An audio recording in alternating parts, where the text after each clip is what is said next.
has pushed you in the dark.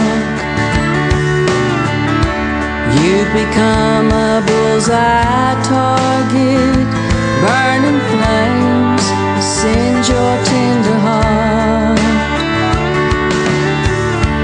In your silence there's thunder, lightning words sting like poison darts.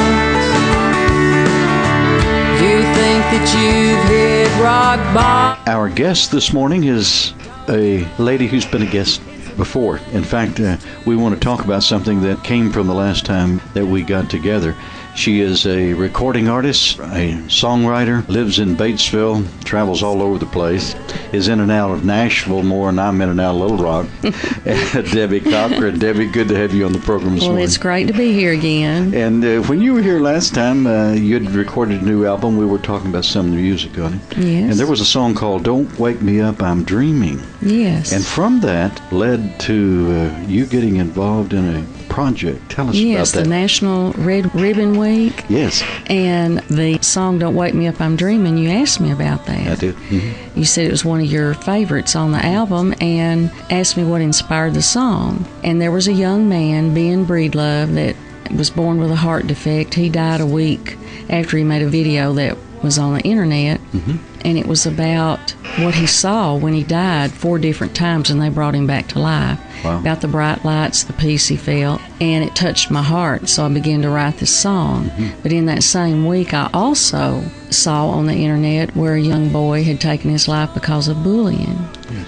And I had mentioned that on our interview previously, mm-hmm. and I received an email that evening from Miss Morrison, the executive director mm-hmm. of Arkansas Health Resources. Yes.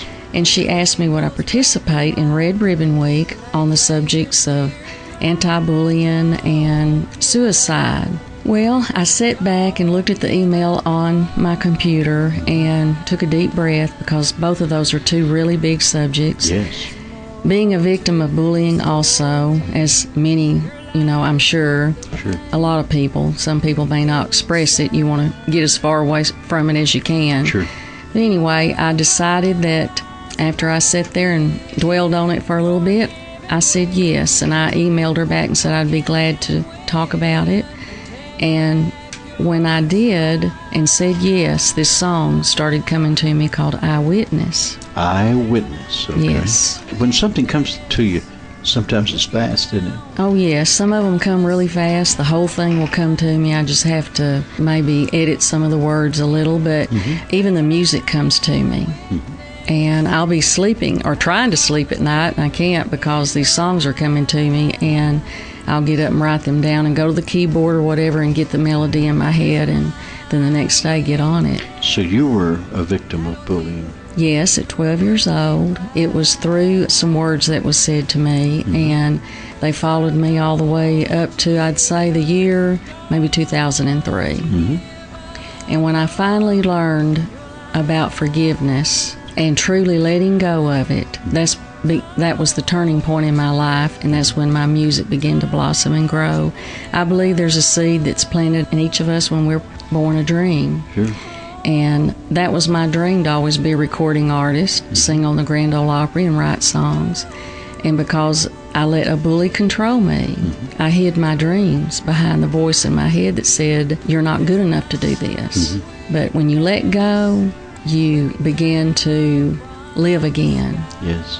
And your dreams come alive again. There is always life after a bully, and there's life after mistakes. Yes, that's what you've said. There's life after mistakes. There's yes. life after heartache. Yes, there is. And there's life after bullying. Yes, there is. And one thing you certainly don't want to even consider is taking your own life. No, and that's what the song has 2 messages: that I understand about bullying and to never give up on your life, and that you have the power inside of you, a power that you're born with, and it's the power of forgiveness. Mm-hmm. And when you learn to do that at an early age, you will rise above any obstacles that come your way because you can forgive it. Life's hard. You got challenges, but life is a beautiful gift. Mm-hmm. And if forgiveness will set you free. When I forgave my bully, it was like a balloon just disappearing in the air. It just was a sweet release. Well, here's the song. It's Debbie Cochran. It's Don't called give up. Eyewitness. It's a place to start. There's an eyewitness looking down from the sky.